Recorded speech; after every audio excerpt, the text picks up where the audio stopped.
Happening today, Marion city officials are highlighting the new emergency facility. This is the second ER Marion is getting this year. Unity Point Health St. Luke's opened its Marion ER 3 months ago.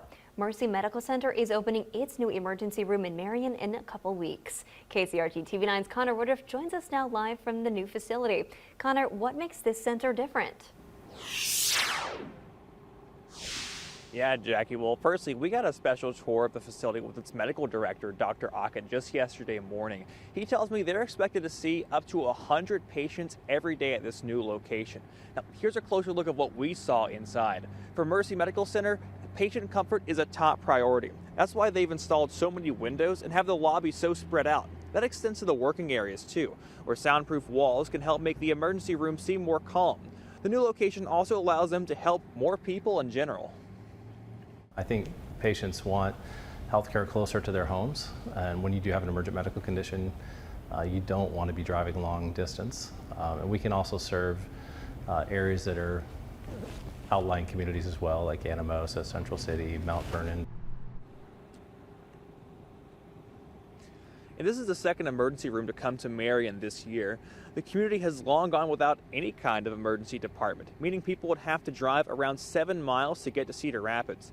Marion Mayor Nicholas Abu Asali is excited for new vital resources to come to the area. We're underserved as a community because we're growing quickly and we haven't traditionally had these services. So this is one area where it's nice to see that we're actually,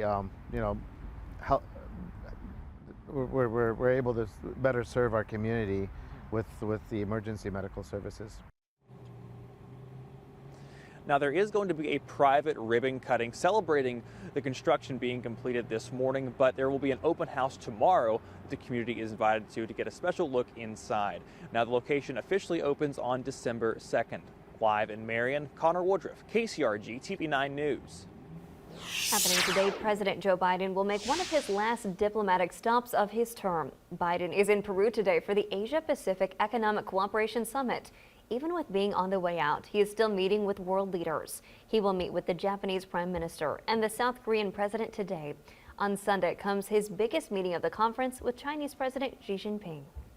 The EPA is partially disapproving the Iowa Department of Natural Resources list of waters it says don't meet water quality standards.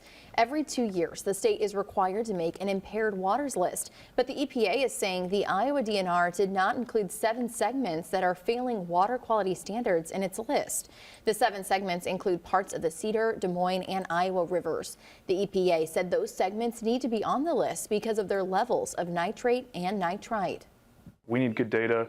We need accurate data, and I think it's better to be safe when we talk about, let's go the extra step when we talk about providing clean water for our communities. The EPA has previously requested the DNR to change how it complies its list, but the DNR refused. For each segment on the impaired waters list, the state prepares a water improvement plan to reduce pollutants to meet water quality standards. Now, your first alert forecast with Justin Roberts. Well, we begin this tour of eastern Iowa weather in Mount Vernon, where that fog is providing a beautiful sunrise looking off towards the east this morning. You can see it off in the distance, some of that hazy reduced visibility right now. It is 32 degrees in Mount Vernon. Cedar Rapids the same, 35 in Dubuque. Up in Waterloo, it is 30 degrees with reduced visibility out there. Some fog settling in for our morning drive. This should be out of here as we head through the later morning by 9-10 o'clock. Dense fog advisory stays in effect through 9 this morning, though, so just bear that in mind. Slow down as things start to brighten up this morning. Make sure you got your low beam headlights on just to make yourself more visible to other drivers.